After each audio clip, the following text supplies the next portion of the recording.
Hello and welcome back to Dream Daddy, where we had already had one date with Brian and we're gonna start another date. But there's a message. Hey, this is Steve from Dadmazon. Ha! I'm out front with your delivery. Oh, okay. Yes, I'll be right down. Wait, no, sorry. I need to put on some pants first. I can't find my pants, but I'm wrapped from waist down in a duvet. Are you cool with that? I can come back tomorrow.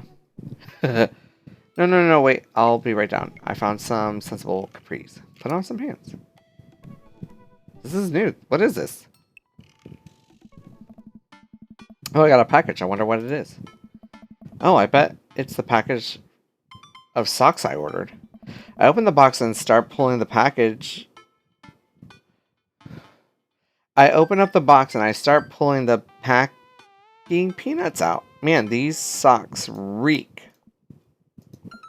Okay, that's definitely not socks. It's butterflies?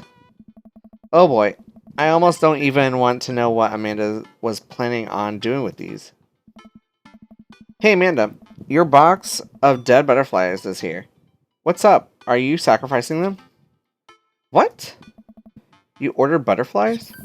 You can order dead butterflies online?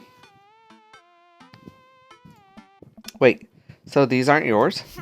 No, I'm definitely ordering some right now. Okay, love you.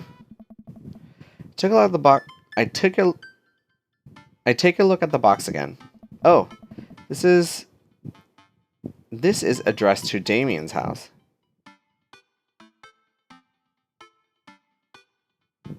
Give the box to Amanda. I guess I can give it to Damien. I should take it over to him. I jog over to Damien's house with the box. I pull back his door knocker, but suddenly the door opens. Mr. Nasseret, to what do I owe the pleasure? Whoa. How did you know I was about to knock? I don't know. Oh, okay. Anyways, I think this got delivered to my house by mistake. I hand him the box, and his face lights up. What a wonderful surprise. I was just about to send a strongly worded letter to the courier service about this. Many thanks. Not to pry, but what are you going to do with those butterflies? Would you like to see? Alarm bells ring in my head. This is how you die, Nazareth. Sure. Oh, okay. Damien leads me into his study, where he sets up some sort of workstation. Above his desk is a wall of pinned butterflies, moths, and beetles. Oh wow, that's really something, Damien. I'm quite proud of my little collection. You do all You do all of this yourself? Of course, I find it rather relaxing. How do you... It's simple. Here, let me show you. These aren't ready quite yet. They'll need to be rehydrated overnight so they're easier to work with. I have some over here that are ready to be pinned. Damien takes a seat at his desk while I hover over him. He picks up a little triangular paper package and snips off the edges. He pulls out an all-black butterfly and shows it to me. I'm rather excited about this one. It's a turquoise swallowtail. He gently opens the wings, spreading the butterfly out on the table. The back of the butterfly wings are so gorgeous, iridescent green color. Oh, and the pigment on this one is so nice too. Anyways, pinning a butterfly is actually very simple. It just requires a delicate touch. First, I'll put a pin through the thorax. Damien slides a pin through the middle of the butterfly and places the butterfly on a piece of styrofoam. He carefully arranges the antennas with forceps and begins to placing paper and more pins on and around it. He does this so effortlessly that it's almost hypnotic.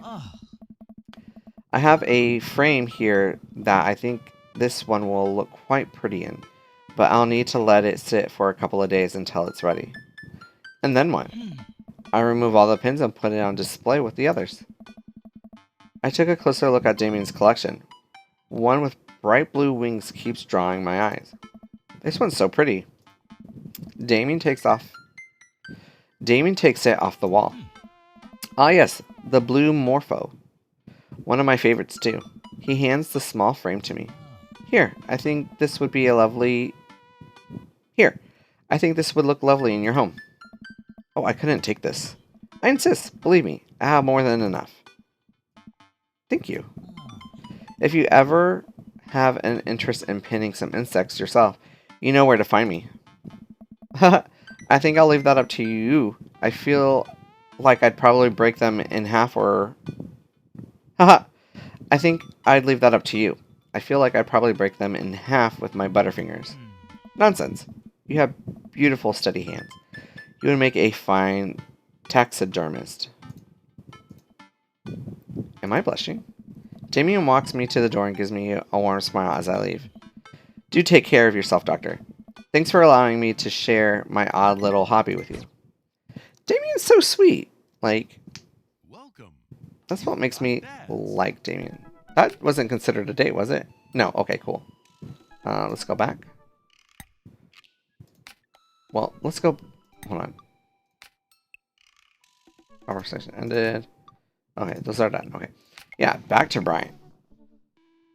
His things are still the same, and I've done 1 out of 2 dates. Let us message Brian again for that fishing date. Use performing full range of motion. Yes. Hey, Daisy and I are going fishing tomorrow. Are you in or out? Oh, I have a message from Brian. Well, I should have read those in different orders, but whatever. Oh no, I've been dreading this day. I accidentally boasted about my abilities as a fisherman to Brian, and now he's challenging me to another dad-off. I've been doing my fishing research online, but I'm nowhere close to being an expert. Still though, I have to accept. I type back to Brian. Sounds great, man. Super excited to catch all those fish. And my lawn could use another good mowing. That'll show him. Brian responds back, letting me know that tomorrow he'll pick us up at an hour. Brian responds back, letting me know that tomorrow he'll pick us up at an hour I had previously forgotten existed. Man, that's gonna be a rough start. Amanda comes into the room from the kitchen, eating a cheese stick by biting it off piece by piece like some kind of monster. I didn't raise you like that. What? It's called string cheese, not chomp cheese. For a reason, Amanda. Did you just call me in here to criticize my controversial string cheese eating techniques, or what? No, Amanda. We have to go fishing tomorrow. Well, you have to go fishing. I get to play with Brian's dog. How do I become a master of fishing overnight? You went fishing in the Girl Scouts, didn't you? Nope. My stint in the Scouts was brief and purely transactional. Transactional. Nope. My stint in the Scouts was brief and purely transactional. Yeah, transactional. Why am I doubting myself? Don't laugh at me. Nope. My stint in the Scouts was brief and purely transactional. Thought I could get free cookies, but I didn't know that I had to, like, be outside and tie knots and stuff. But I have to beat Brian. Dad, let me tell you a story. Do you remember last summer how I applied for a job at that coffee shop across town? Give me a refresher. During the interview, they asked me if I knew how to work an espresso machine, and I really wanted a job, so I lied and said yes. On that first morning, there was a line out the door, and within a half an hour. I severely burned my hand, and they told me to go home, never come back. I still have the scar from that. Of course I remember. What does that have to do with fishing? The burn is a metaphor, Dad. I don't get it. You can lead a horse to water. What do horses have to do with fish in a burn? Dad, please, don't get on your obsession with competing. Oh my eye. Dad, please, don't get your obsession with competing against Brian. You wouldn't understand. It's a dad thing. Please try explaining it to me. Okay. Brian's just He just thinks that he's much better than me, and he's purposely reminding me that whenever he can. It's like he has to one-up me. I have to beat him at his own game. Is that what you think is happening here? No, Amanda. Okay, good. I know that's what's happening. Alright, Pops. We should both get some sleep. Oh no, that's wrong. Alright, Pops. We should both be getting some sleep. See you in the morning. Night, Panda. I brush my teeth and throw on some pajamas. I climb into bed. I set my alarm and close my eyes. Okay, sleep. I am wide awake. I can't help but think about the last time I went fishing, hoping that there's something I can glean from it to give me an edge over Brian. I was about 9 years old. My dad woke me up one morning and told me to get dressed, and I met him downstairs. It was still dark out. I had no idea what was going on, but before I knew it, we were both alone on a freezing cold lake. I had to sit there for hours while it got hot and muggy, the air thick with bugs. I picked at mosquito bites while my dad sat there.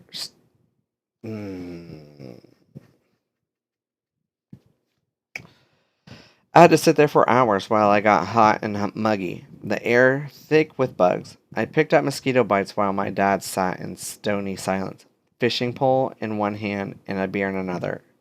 We didn't catch anything. On the long drive home, my father bought me a pack of cigarettes and didn't say a thing. That didn't help, and I think I have some repressed sadness about my father. I'll deal with that later. I'm sitting on a boat in the middle of a body of water. I can't see any land, but I know it's a lake. The water's placid and still. I'm holding a fishing pole. I don't understand why, but I feel like my life depends on catching fish right now. I cast my lure into the water and wait, and wait, and wait. My whole being is filled with hopelessness as I watch the line disappear into the depths below. You used the wrong lure? I look up and see my father, just as he looked that one cold morning, disapproving. I'm panicking now. I pull the lure and try to grab a different one, but all the lures in my tattle box are the exact same. I look up at my father for guidance, but he's gone. I try casting again, but I can't hold my footing. The boat tips over and I fall into the water. Sinking further and further, I see multitudes of fish that have been lying just below the surface, all swimming around me as if taunting me. One fish swims up at me. He says he has Brian's eyes. You gotta use neutral buoyancy lures if you're trying to catch trout, buddy. Whew!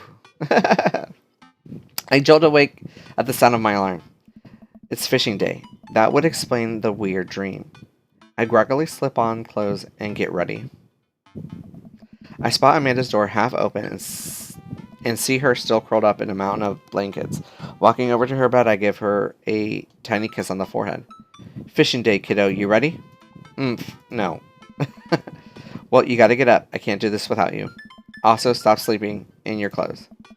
Amanda pulls her comforter over her head. Never. Amanda. I'll get up. In a minute. Alright, Brian should be here in 20, so you better not just go back to sleep. Amanda sticks her hand through the blanket and waves me away. I leave her room and make myself some coffee. And another cup with lots of cream and sugar for Amanda whenever she gets up. Amanda eventually wanders in and chugs her coffee while I do word jumbles. I heard the doorbell ring. That must be Brian. Look at Brian. He just makes... Can we just talk about how amazing Brian is? Look at that. Like, oh, love it. Can't get over you, Brian. Brian, why can't you be mine? Still rubbing my eyes, we walk outside to see Brian. He's decked out in fishing gear. Daisy's falling asleep next to him. Early bird gets the worm, buddy. You ready to fish? I was born ready. My eyes narrow in on Brian. It's a good day to die. Hop in, guys. Let's get this fishing party started. I walk over to the driver's side of the door and open it. Woof woof. Brian's dog immediately hops into the driver's seat, wagging his tail furiously. Can I see your license, sir? Maxwell, let doctor sit. Maxwell obediently hops into the back to cuddle with Daisy. Amanda settles next to Maxwell and Daisy and immediately falls asleep. You ready for an adventure? I'm ready for glory. Yeah! I struggle to stay awake as we drive to the outskirts of town. Country music plays quietly from the radio as I watch trees pass by. So where exactly are we headed? It's about an hour north of here, a little spot I've been going to since I was a kid. My dad used to take me there all the time. I don't think anybody else knows about it. I brought everything we need so that we can catch some trout, have a nice little fire, and enjoy the nature. My fishing pole is in the shop getting it tuned up. Do you maybe have an extra I could borrow? But of course, it's probably not as nice as it sounds like yours is, though. Right. I'm digging a hole here. I stare out at the forest lining the highway. The sun is barely over the horizon, scattering dusk pink light through the trees. For a split second, I spot a deer grazing on the side of the road before it leaps back into the brush. After a nice quiet drive, Brian eventually tells me to pull off the highway and into a dirt road. The car bumps along until we reach a clearing that opens up to a magnificent lake.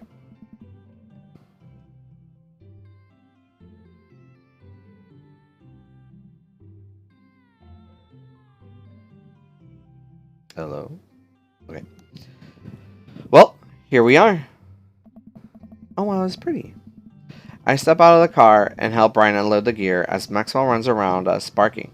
The kids wake up and wander to the shore, where Daisy tries to teach Amanda how to skip rocks. Brian and I carry tackle boxes and coolers down to the edge of the lake where he has a canoe waiting. Oh great, it's still in one piece. Hold on. Help me out with Maxwell. I help Brian place a tiny, dog-sized life vest onto Maxwell. Aww. Woohoo. Alright, your turn. Brian hands me a lime green life vest. Maybe if I fall in, you'll save me. I can something. Oh, let's be cheesy. If I fall in, I'm counting on you to rescue me. Aw, suit yourself. Ooh, he's all for it. I'm gonna fall in water. I'm gonna fall in the water for sure. Just so you can save me. Just rescue me. We can be wet together, have a romantic in the pond kiss. Because I fell. Alright. Brian turns to Amanda and Daisy, who are still skipping rocks. You kids want to fish? Aww. I'm good with throwing rocks into the water. Amanda hurls a rock into the pond with gusto. Yeah, take that, water. Amanda, you're supposed to be skipping them. Is that what we're doing? Daisy, you don't want to fish? I think catching fish is kinda inhumane. We're gonna go explore the woods and look at bugs and stuff. Alright, be safe. Don't go too far. Brian puts the life vest around himself, and we throw all the equipment into the canoe. Maxwell happily jumps in and takes his place, looking out over the front of the boat. I get into the canoe with Brian as Brian shoves off. We paddle together to get ourselves in the middle of the lake. Brian's like right in the center. Brian, yes, daddy. Most freshwater fish usually feed at dusk and dawn, which is why I had to get up so early. Yeah, I know. That's pretty common fisherman knowledge. After all, fisherman knowledge that I am knowledgeable about. Still a gambling man? You know it. Let's see who can catch more fish. You can catch more than one? Sounds easy enough to me. What's on the line? Besides all the fish I'm going to catch, obviously. I was thinking something a little more high stakes than mowing the lawn. Custody of our children? More than that. Let's say if I win, I get your weed whacker. The Whack Master 2000? That's a limited edition. But if you win, you get my pole saw, the Reach and Cut 3000. The cordless version? That's the one. Shit. The Reach and Cut 3000 in state is the state of shit. The Reach and Cut 3000 is state of the art. My weed whacker is a prized possession, but there are those hard to reach branches at the back of the yard that had been begging for pruning. You're on. We shake on it. I suddenly remember that I don't know how to fish. My foolishness, fatherly pride, will one day be my undoing. I watch as Brian ties a lure and does some stuff I can't quite follow with his fishing pole. He casts into the lake. Oh boy, now I have to do that. I stare down at the tackle box and at the pole in my hand. Put some bait on it and insult the fish. Stretch over. Yeah. I fish a worm from the styrofoam container Brian brought. It's slippery, but I think I can get it into the hook if I just focus. Oh god, I'm bleeding. Oh god, there's blood everywhere. The worm is not on the hook. Need some help? No, I meant to do that. The blood attracts the fish. They can smell it a mile away, you know. I think that's sharks. No, it's definitely fish. Now what? Tie an on something. Take my pole and try to tie an elaborate looking knot to impress Brian, the classic hunter's bent. I learned that one in my youth. Yep, this one isn't coming apart anytime soon. With this knot, I will cast my heavenly line upon an unsuspecting water and deliver unto us a bountiful harvest. I look over to Brian. He doesn't seem to be paying attention. Let's cast this sucker. I'll pull my rod back and launch the lure as hard as I can. And the lure flies off the line and sails far, far away, landing in the lake with a loud sploosh. Sorry, I judged the wind speed wrong. This cold air drives the pressure down. Ha! Go ahead and take my pole. I don't... Wait. Ha! Go ahead and take my pole. I know it's hard switching to a new pole you're not used to. I'll fix up another lure. Brian hands me his pole. He hands me his pole. And smiles. I just sit there and... Oh, I clicked. Fishing around here is easy. They group up. All you gotta do is line 3 of the same species and reel them in. I need to line 3 of the same species. I can't tell which fish is which. Oh, okay. It's starting now.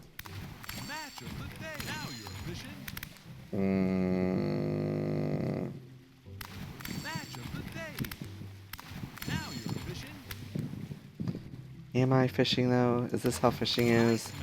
I don't believe this is how fishing works. But oh, man, I gotta find more.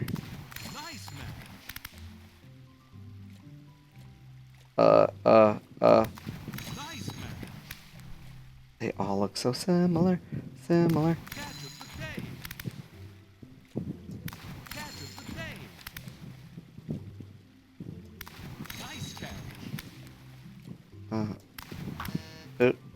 No, that's bad.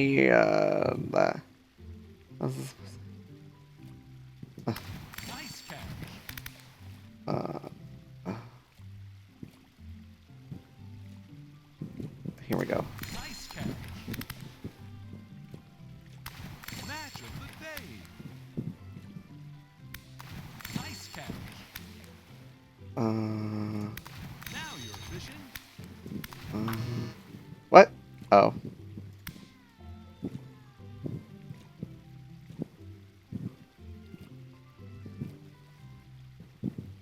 I'm so bad at this. They all look the same.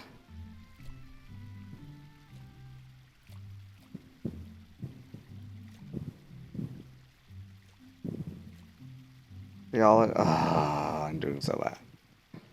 I'm doing so bad. I'm doing so bad. I'm doing so bad. Where's the match?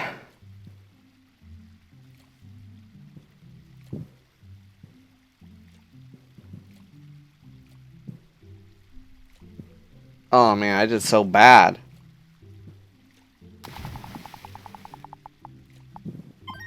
Oh, I got an S. I want to see where that other match was, though. I could not find it.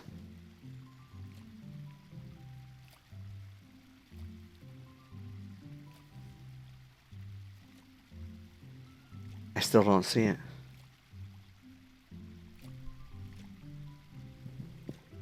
Whatever. Good work. Where did my mouse go? Oh, there it is. Oh, this was way tougher than I thought. I look over to Brian, who's smiling and obviously enjoying his time out here on the lake. Does this mean I won? I will crush him. Suddenly, the fishing pole jumps in my hand. I suddenly. Ah! Suddenly, the fishing pole jumps out.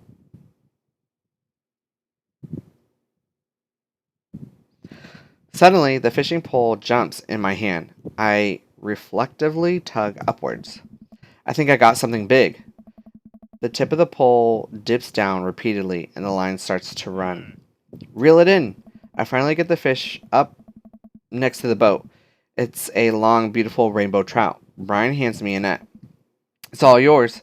I lean down and notice that my hands are shaking with excitement. This fish is bigger than all the ones Brian's caught. The pole saw. I lean down and notice that my hands are shaking with excitement. This fish is bigger than all the ones Brian's caught. The pole saw is mine. All. The entire canoe tips over me and find myself soaking in the weight. Is it going to catch me? Is it going to hold me? Is it going to be romantic? I should have taken the life vest. All of a sudden, I'm embraced underwater and pulled. Romantic. He pulls me just like he said he would. I'm finally dragged upwards, sputting water. All of our gear floating on the surface. Maxwell doggy paddles around us in circles, having a great time. You alright? Does that count as one? Well, seeing as all the fish are now swimming safely back in the lake, I guess so. Brian laughs. Let's get you to shore. Brian and I flip the canoe back over, and I fill it with our now soaking wet gear. We row back to shore with Maxwell in tow. Whoa, I can't read looking at the... Oh, look at you, Brian. Aw. Can we just say how... This is a man, right? Big bear man. This is, yes. Brian, yes. Once we get to shore... I can't even read now. Once we get to the beach, Maxwell darts off into the woods. Brian takes off his shirt. Dots the lake water glistening in the sun across his strong back. I bet you his back is strong. Man, all that general contracting must have... I still can't even read. I'm so distracted by Brian. Man, all that general contracting must have built this guy like an ox. We like a nice ox. I hope he doesn't notice me staring. I'm gonna get a fire going so we can dry off. Wanna hand me yours? Yes, okay. I reluctantly take off my shirt and toss it to Brian. I suddenly wish I had done more sit-ups in my life. Or any sit-ups at all. Really. Another thing you've bested me in. Stupid, sexy Brian. He is sexy, not stupid. I mean, he doesn't have abs either, but yeah, he's thick. We like him. You might as well fry that shirt up. It seems like it's the only lunch we'll have. The day's young. We can fish from the shore. Once Brian gets the fire going, I sit and try to dry off my pants. Brian sets a couple lures out by the water's edge. We're probably going to have to put the it's okay. Shirtless Brian is on the screen. I can't read. This is normal. This happens. We're probably going to have to put the kibosh on the competition for now. Until another day. My stomach growls. You hungry? Oh, I'm fine. Brian reaches into his cargo pants and pulls out a few granola bars. I have a small child. I am flushed with snacks. Brian joins me by the fire, and I accept the cargo short granola. And now we're back to waiting. Where did the girls go off to? Shouldn't they be back by now? Ah, I wouldn't worry about it too much. They're a couple of smart kids. That's what I'm worried about. They're too smart. They're probably establishing a small rural government by this point and installed themselves as leaders. I take a look at the sun cresting the tree line, casting the entire lake in a warm golden glow. The forest seems to be coming alive now. Birds chirp in the distance. Wow, nature is beautiful. So is Brian. Who? Brian's beautiful. A mosquito bites me. I slap my neck and curse. Nature sucks. Here you go, bud. Brian hands me a bottle of bug spray. I begrudgingly take it and douse myself. Ugh. I've always hated how this stuff smells. Really? I always kind of liked it. Reminds me of being outside. Maybe you and I have different sentiments of the outdoors. Maxwell comes bounding up to me, a huge stick in his mouth. He drops it at my feet and looks at me expectingly. Throw the stick towards the wood, fake out, break the stick in half. So you don't no, we're gonna play fetch with him. Aww. I hurl the stick as hard as I can toward the tree line. Maxwell bolts after it, running as fast as his stubby little legs can carry him, which consequently is not very fast. It is very cute though. Nice throw, Doctor. I turn away so he can't see me blush. Maxwell brings this thing back to me, clearly proud of himself. Good boy, Maxwell. You're a very good and speedy boy. You're the world's champ of fetch. It's time for the pets. What's the plan? Butt pets never fail. Scratch behind the ears. Rub that belly. Oh. Butt pats. Good boy. I don't know. Yes. Oh, he likes butt pats. I give Maxwell a few pats on the backside. While I'm playing with Maxwell, fish begin routinely pulling on Brian's line. I watch Brian effortlessly fillet the fish, squeezing a bit of lemon on them and frying them up in a cast iron pan. Before we know it, we have a feast fit for a couple of shirtless dudes. Shirtless Brian. Amanda and Daisy emerge from the woods, looking totally unscathed. Whoa, Dad Bod Patrol. I'm gonna have to issue you both a citation and demand you both to put your shirts on. There are children present. Brian tosses me my now dry shirt. I pull it over my head, thankfully that I will no longer be distracted by Brian and his pecs. I mean, there's his arms, his belly, his neck, that chest hair, that trail. Look, you're distracted by completely everything about Brian. Anyways, where have you guys been?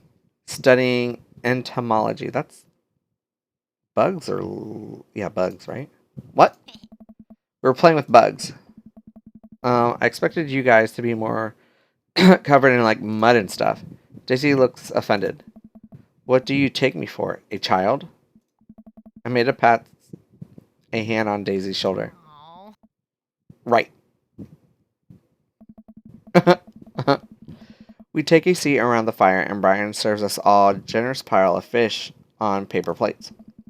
It's absolutely delicious. Why does he have to be good at everything? Fish tastes okay? Daisy and Amanda both nod furiously, mouthful of fish. It's incredible. I've never had fish this good. Yeah, it's great. Old Harding family recipe.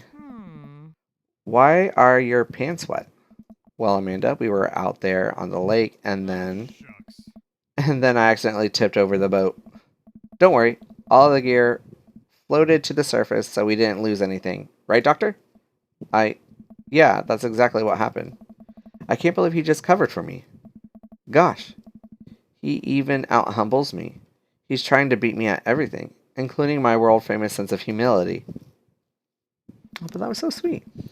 We finished our fish and end up playing catch with Maxwell for a little while before we decided to head out. After cleaning up the camp, we pack up the station wagon and let Maxwell into the back seat.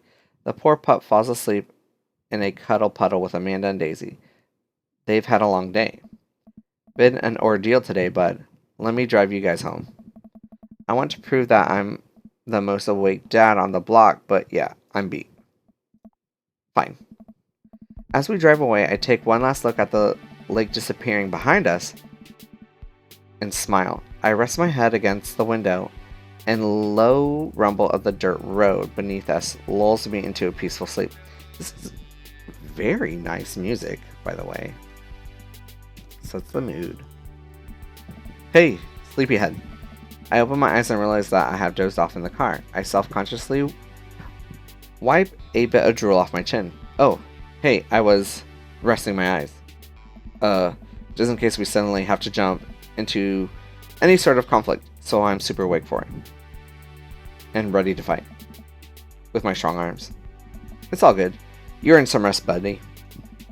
Thanks for coming out with us today. I had a lot of fun with you. Thanks for inviting us. I also had fun, actually. Glad to hear it. Take it easy, yeah? You too. Take it the easiest. Brian chuckles to himself as he unloads the car. Amanda and I get inside and immediately collapse onto the couch. Long day. Yep. I was so close to the pole saw. Pole saw? Yeah, Brian and I were competing to see who could catch the most fish and... Ugh, stop. Why do you care so much? Manda Panda, just look at the guy. He's so obviously got my number. And he's rubbing my face in it. Dad, I love you. But you're kind of dumb sometimes. Dumb?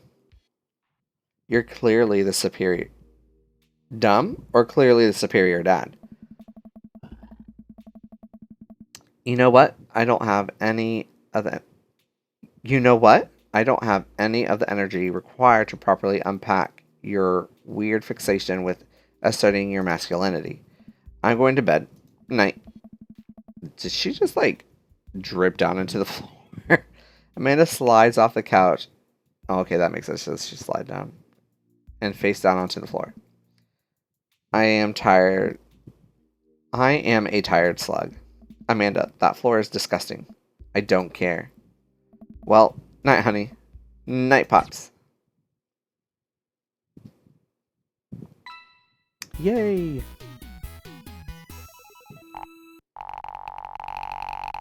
I did not do good on that Trump. Oh, but I got an S.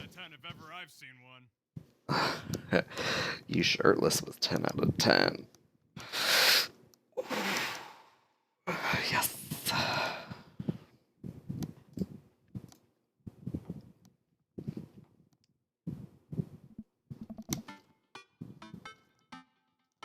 Well, it's been a long day. I'm just about ready to pack it in. After a few bites of ice cream from the freezer, I turn off all the lights and walk down the hall to my room. I wonder if Amanda is still awake. That kid needs some sleep. As I pass her room, I can hear a faint sound, but I can't quite make out what it is. I get a little closer. Is she crying? I knock gently on the door. Hey, Amanda? The crying immediately stops. Not right now. Her voice sounded strained. She sniffles. I didn't make sure she's okay. I opened the door. In the dark, I see Amanda outlined in the middle of her bed, knees hugged up against her body. Is everything okay? I don't want to talk about it. Did something happen? Did something happen? No, nothing happened. Go away. Something must have happened. Amanda, get out. Okay. I quickly leave her room and shut the door behind me. Once the door closes, I can hear her crying again. Wow, what has her so upset? She seemed fine earlier. She usually is so open with me. Did I do something wrong? Is she mad at me? I guess if she wasn't before, she definitely is now. I can't even remember the last time she snapped at me like that. I have a hard time falling asleep, but when I finally do, I'm still thinking about Amanda. After a long night of very little sleep, I roll out of bed and make myself a pot of coffee. Amanda should be up for school soon. Maybe she'll be willing to talk about whatever's bothering her. About 10 minutes before she's supposed to leave, Amanda comes out of her room and makes a beeline for the freezer. Morning, Amanda. Morning. She drops the frozen waffle into the toaster and slams the freezer door. She won't look at me. Yikes. So, anything big going on in school today? No. Okay. Do you need a ride to school? Nope. Well, technically, no. Want some coffee? Amanda pulls the toaster lever up and takes her still frozen burnt waffle out before it's finished cooking. I have to go. Amanda picks up her bags and storms out. Oh, okay. I haven't seen her act like this in a long time. It's usually short-lived, but it always hurts. Hopefully this blows over and things go back to normal soon. I sit back at the kitchen table and look at the picture of Amanda and I hanging on the wall. In it, I'm teaching her to ride a bike. Her face is a mixture of excitement and pure, unadulterated fear. I remember how determined she was. Every time she would fall off and scrape her knee, she would get back up and try again. Finally, I had to stop her because she was bleeding everywhere. Then she started to cry because she didn't think she needed bandages and wanted to keep trying. As I put the bike away, she just stood in the middle of the street and screamed. Then I took her for ice cream, and it was like nothing even happened. After giving it a bit of thought, I decided that if I force her to talk about it, I'm only going to make things worse. But I have an idea. I start rummaging around for ingredients. I hear Amanda walk in the door. Oh, my ear. Instead of heading for the kitchen, well, you know what? I hear Amanda walk in the door. Instead of heading for the kitchen like she usually does, she makes a beeline for her room. She's clearly trying to avoid me. Hey, Pumpkin. What? Can you come in here for a sec? There's a moment of silence. Yeah, I wanted to say sorry about last night. I'm just worried about you, kiddo. I get scared when I know something's wrong, and I get even more scared when I feel like I can't do anything about it. Dad, So just whatever it is, you don't have to tell me if you don't want to, but whatever it is, just know that you have a dad in your corner who wants you to be happy. No. Honey, you know I'm bad with words, so I was hoping I could speak a language we both understand. I pull a cake out of the refrigerator and place it on the table.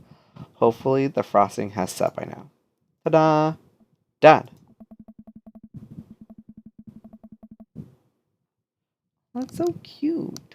Sorry, you're sad, but I support you 100%. In a heart. Took me a really long time because I ran out of red frosting somewhere around sad. And I had to start over. And this is beautiful. It's strawberry.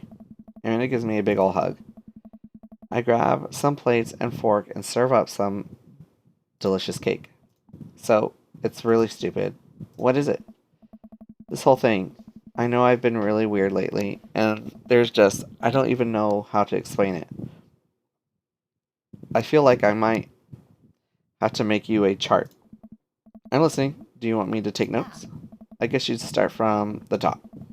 So you know how Emma R is going to that fancy art school in California, right? Emma R. The best friend one? Yes. You got it. Wow, proud of you. Anyways, ever since she got the acceptance letter, I've been feeling like she's drifting away, you know? And she's been spending a lot of time with Grace and Emma P. I just thought it was all in my head for a while, but then I found out from Rosie M that both the Emmas, Grace, and Noah all went to a party at Mackenzie F's on the same night. They all told me they were busy studying for the Calc AB final. Yikes. So another important piece of information is, God, this is embarrassing. I have a crush on Noah, and that's the thing. What? Whoa, I had no idea. I definitely didn't know that. Okay, you're a bad liar. So are you. I learned from the worst. Anyways, so the only person I told about the crush was Emma R, and she promised not to tell anybody. I didn't confront them about the party thing because I didn't want to start drama, so I just kept quiet and kept going about my business. I made a size. And then one day I invited everybody out to get nachos at the mall, and after not texting me back for like 2 hours, even though none of them ever put their phones down for more than 60 seconds. They all say they were busy, like simultaneously. So I tell them, never mind, I'll just eat nachos at home, right? But we were out of chips and I really wanted nachos. Totally understandable. So I go to the mall anyways. I get to the food court and who do I see there? But Grace, Emma P, Emma R, and Noah, all hanging out together and eating nachos without me. What? It gets better. I'm standing by the escalator watching them and I realize that Noah has his arm around Emma R, which is kind of weird, right? But then they kiss. No. Yes, I know. So I storm over there and I'm like, hey. And Grace drops a nacho on her shirt because, of course, she doesn't. And Grace drops a nacho on her shirt because, of course, she does. And Emma R just like glares at me. Grace, nothing comes up. I don't know who that is. Grace is the boring one, gossip one, the one who did it. Gossip one? Yeah. I know. Grace is the one nobody really likes. Or I guess that's me now. But anyways, nobody will say anything. And I'm just like, you guys suck. Which I realize is not the worst. But anyways, nobody will say anything. And I'm just like, you guys suck. Which I realize is not the most elegant thing to say. But I was very angry and really embarrassed. And I just wanted to get out of there. So I left. Without nachos, might I add. Which only further contributed to this shitty day. And I immediately drafted a super long text to the group chat asking them why they've been so weird. And I wrote another one to Emma R asking how long the Noah thing's been going on. Sorry, I know there's a lot. You still following? What did Emma R say? I'm a little confused. I have no idea. Oh, okay. Get a load of this. Emma R says, you know what? Let me just read it to you. Amanda pulls out her phone and reads word for word an arduously long string of text messages. Can you believe that? I can believe it. I can't believe it. I'll say I can't believe it. I care so much about Amanda's social life and mental well-being, but man, do I not understand what she's talking about. This is all beyond me, but I am trying my hardest to be supportive. Psh, I got this covered. We like good drama here. They were dating in secret for like months. So I told her that she's being a really terrible friend, and she's like, well, if you think I'm so terrible, then just stop being my friend.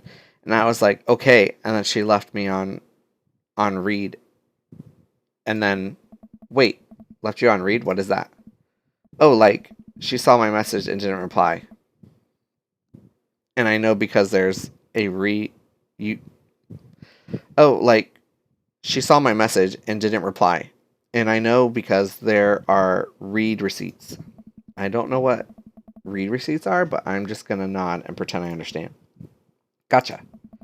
So while this is all happening, I'm talking to Emma P about how mad I am because she's at least being kind of responsible.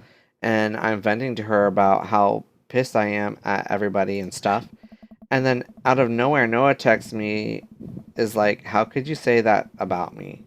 And I'm like, say what about you? And he tells me that Emma P sent screenshots of everything I told her to the group chat that I got kicked out of. Alright, I think you lost me at screenshot, but that definitely sounds bad. There's so much more, but honestly, it's all just really stupid teenager stuff. The bottom line is that everybody dropped me. The bottom line is that everybody dropped me,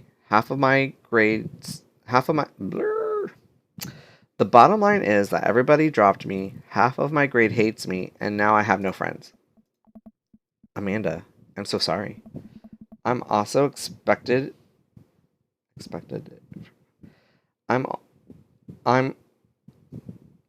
I almost expected it. I almost expected it from everybody else, but Emma R's been there since Mom died. I can't believe she would just stab me in the back like that. I'm just I'm not even that mad that she's dating Noah. I'm just upset that she lied to me about it for so long. Amanda stabbed at Amanda stabs at the remnant of her cake. Okay, I take it back. I'm kind of mad she's dating Noah. Like, what did I do wrong? Why did everyone just suddenly decide I'm not cool anymore? Why wasn't I enough? I don't understand. And as mad as I am at everybody, like, I miss them, Dad. Amanda looks so dejected, I almost can't take it. What could I possibly say to help? Anyways, that's it. That's the whole sordid tale. Thanks for listening. Tune in next week for more hot gossip. We like hot gossip. Wow. I know it's pretty dumb. It's not dumb. No, it's stupid things to be upset over. No, it's a stupid thing to be upset over. Amanda, your feelings are real. Don't ever be mad at yourself for having feelings. I guess. Unless you've secretly been a robot this unless you've secretly been a robot who's been approximating human feelings this whole time. Dad, if I was a robot, I would have transformed into a monster truck a long time ago. But seriously, I know you probably don't want advice, but I feel like it's my duty as a dad to bestow upon you a few nuggets of fatherly wisdom. Friends don't do that. Not all friends last forever. When you get older, you start realizing the sort of people you want to associate yourself with. Do you really want to surround yourself with people who would do something like that to their friends? It takes a lot of work to find and maintain meaningful friendships. It took me a long time to figure out that myself, and I wish I had learned it sooner. If the other person isn't putting the effort into showing you how much they care, it's not worth it. You're not beholden to being their friend. Ultimately, I think this says way more about their character than it does about yours, because you're amazing, and if they can't see that, well, that's their problem. I'll keep that in mind. I look down at the table. Did we just eat that whole cake? Yes, we just ate that whole cake. Well, good talk. Amanda gets up to go to her room. Before she closes the door, she turns around. Hey, Pops. Yes? Thank you. You're always welcome, my love, Amanda. I love you too, Dad. Aw, I love you too, Dad. That was cute and sweet. Welcome. You've got And on that note, oh, Craig messaged me. Anyways, on that note, we'll end the episode here. We had a wonderful second date. I'm not sure if I won that date or not, but I got an S on it, so it went good. Got to see him shirtless. Oh, shirtless Brian. Just look at it all day. Anyways, thank you for that wonderful journey into the second date with Brian. And I'll see you on the third date. Bye!